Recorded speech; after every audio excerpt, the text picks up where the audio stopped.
दोस्तों नमस्कार, मैं विकास साथ में मौजूद है। एक बहुत बड़ी शख्सियत हैं, आप दिल्ली यूनिवर्सिटी में प्रोफेसर हैं और बहुत सारी बुक्स आपने मास मीडिया पे लिखी हुई हैं, बहुत सारी राजनीति पे भी आपने बुक्स लिखी हुई हैं। आप हैं डॉक्टर चंद्रकांता माथुर जी। संपूर्ण मानव सभ्यता पूरे भारतवर्ष को नववर्ष की बहुत सारी शुभकामनाएं। और मैं उम्मीद करती हूँ कि आने वाला साल हर पल हर क्षण समाज के लिए, रजक समाज के लिए और इस देश के लिए, भारतवर्ष के लिए सुखपूर्ण हो, शांतिपूर्ण हो, विकासपूर्ण हो और हर क्षण में व्यक्ति, मानव सभ्यता विकास करे और किसी भी प्रकार की दुर्गति और दुर्विचार से दूर रहे, ऐसी मेरी मनोकामना है। अब मैम क्या कहेंगे, अब चाहे आप दिल्ली को देखें, अभी बनारस में भी बहुत सारी ऐसी रिपोर्ट आती हैं कि रजक समाज के जो घाट थे पहले के, वो कहीं न कहीं उनको रिनोवेट नहीं किया गया है। उनका जो सुंदरीकरण है वो भी नहीं किया गया है और लोग बहुत परेशान हैं क्योंकि अगर देखा जाए तो उनकी रोज़ी-रोटी का ज़रिया भी वही है। तो क्या कहेंगे सरकार को किस तरीके से काम करना चाहिए? जी देखिए, तो अगर हम बनारस के घाटों की बात करते हैं तो स्वच्छता अभियान इतनी तेज़ी से मतलब चला है जी। और कर रहे हैं। लेकिन निरंतर स्वच्छता के चलते या गंगा सफाई के चलते वहाँ से घाटों को स्थानांतरित किया जा रहा है। तो और जिसके कारण उन घाटों को जो वहाँ पर स्थिर थे, उनको तोड़ा गया। सरकार ने कई सारे घाट बनवाए भी हैं, लेकिन पूर्णतः वहाँ से स्थानांतरित जो घाट हुए हैं, उनको पूरे तरीके से वो घाट बनाए नहीं गए हैं। सरकार कह रही है कि हम करेंगे, लेकिन अभी भी कोई संतोषजनक कुछ कार्रवाई नहीं होती नज़र आ रही है। पर हम लोग पूरे तरीके से कोशिश कर रहे हैं कि हमारे जो भाई-बंधु जिनका रोज़गार एक तरीके से छिन गया है और आप देखते हैं इतनी कड़ाके की सर्दी में भी वो पानी में खड़े होकर और कपड़ों को धोने का काम करते हैं। तो ऐसी स्थिति में उनके घाट अगर पूर्ण तरीके से नहीं बन पाते हैं, उनका रोज़गार भी छूट रहा है, तो समाज तो थोड़ा विचलित है।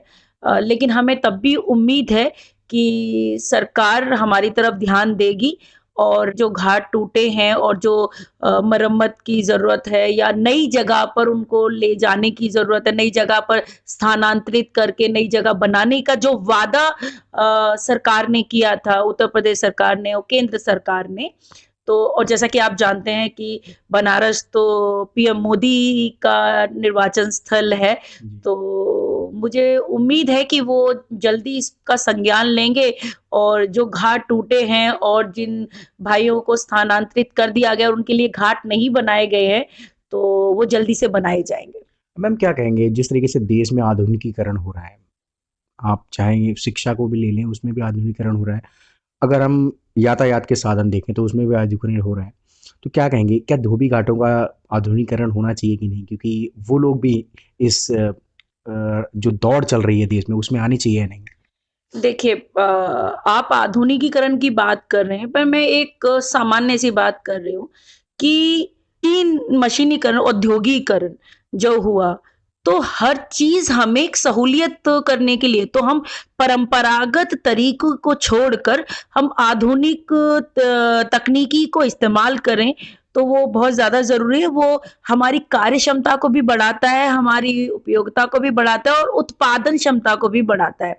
तो यदि रजक समाज का में कहा जाए कि उनके जो परंपरागत कार्य है, कपड़े धुलाई का काम है, इस्त्री का काम है, ड्राई क्लीन का काम है, तो उसमें बहुत सारी मशीनें आ गई हैं और सरकार से हम उम्मीद करते हैं कि वो मशीनें जैसे किसानों के लिए सोचते हैं कि उनके लिए खाद ज़रूरी है, उसी तरीके से धोबियों के लिए भी मशीन भी बहुत ज़रूरी है कि आज इतना वातावरण भी बदला है, ग्लोबल वार्मिंग हुई है के कारण, तो निरंतर चीज़ें खराब हो रही हैं। तो यदि वो आधुनिक मशीनों के लिए सरकार लोन देती है, तो हमारे भाई-बंधु अच्छा परफ़ॉर्म कर सकते हैं और लोगों को रोज़गार भी उसमें दे सकते हैं।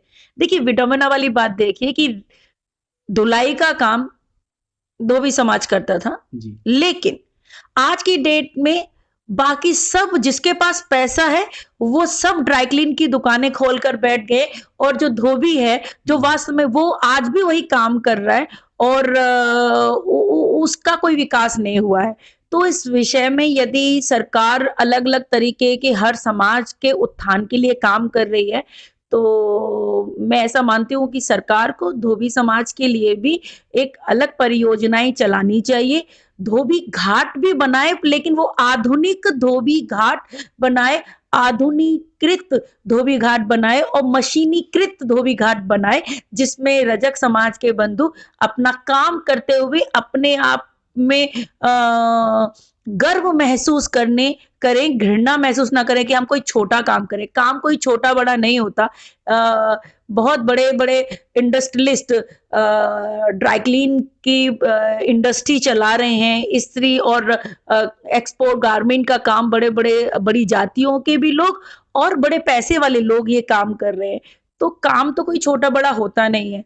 तो ऐसी स्थिति में यदि उनको सुविधा मिले और हमारे बच्चे वो पढ़े भी, तो पढ़े-लिखे लोगों को भी ड्राई क्लीन की दुकान खोलनी चाहिए, कोई बड़ी बात नहीं है, ठीक है?